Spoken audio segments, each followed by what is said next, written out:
केलं आणि त्याच्यानंतर त्यांनी एरोनॉटिक इंजिनिअरिंग मध्ये त्यांनी ऍडमिशन घेतलं.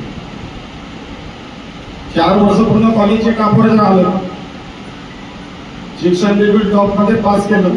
त्याच्यानंतर त्यावेळेस इंडियन एअरवेज म्हणून आपल्याकडे भारतामध्ये होते एअरलाइन्स, त्याच्यामध्ये 7 जण निघल्या होत्या आणि 8 जण फॉर्म भरले होते. त्याच्यामध्ये टॉपर असल्यामुळे रिटर्न मध्ये फर्स्ट आले, त्यांना वाटलं आपण लागलो. पण जेव्हा लिस्ट निघाली तेव्हा बाकीचे 60 जण सिलेक्ट झाले होते, फक्त एकच राहिले होते. आणि विचार केला मी कुठं सुटलो बा, फर्स्ट चांगला अभ्यास केला, परीक्षा पेपर सगळे चांगले झाले, तरी पण मी कसा कटलो, माझा कसा नंबर लागला. तर त्यांनी बघितलं का उंचीवर कटले होते. म्हणजे त्यांच्या जीवनाचे जेवढे लहानपणीपासूनचे जेवढे स्वप्न होते ते सगळे गेले वाया गेले. ते ढसाढसा रडू लागले, आपल्या गावी गेले, तिथूनच काशीला गेले, तिथं त्यांना गुरु मिळाले.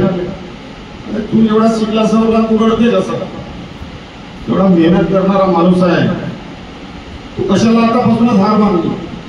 अरे देवाने तुला दुसऱ्या चांगल्या कामासाठी म्हणून केलं असेल ना, ताकदीने भेटतो.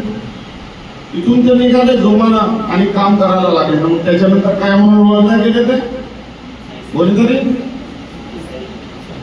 ते या देशाचे मिसाईल मॅन म्हणून ओळखले गेले आणि आपल्या भारताचे राष्ट्रपती बनले.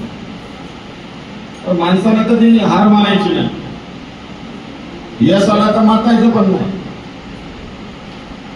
आणि आपण कोणत्या गोष्टीमध्ये कमी पडलो त्या गोष्टीवर विचार करून जो मला कामाला मिळायचा. नाहीतर प्रत्येकच माणूस म्हणते आम्ही डॉक्टर नाही, इंजिनियर म्हणतो, प्रत्येक जण बनू नाही शकत.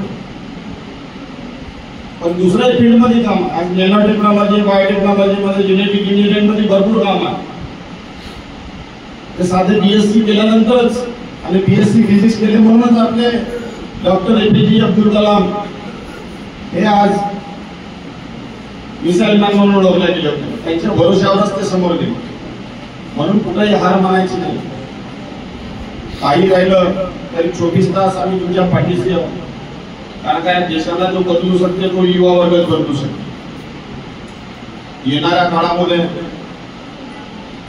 जो महिलांवर त्रास आहे, आता जो होऊन राहिला, बदलापूरच्या घटना असो, कलकत्त्याच्या घटना असो, आता त्या तिरोडा तालुक्यामध्ये सुद्धा घटना झाली, तुमसर पवनीमध्ये सुद्धा घटना झाली. आपल्याला मजबूत व्हायचं, फक्त शिक्षणाचं नाही घ्यायचं तर करंट घ्यायला पाहिजे.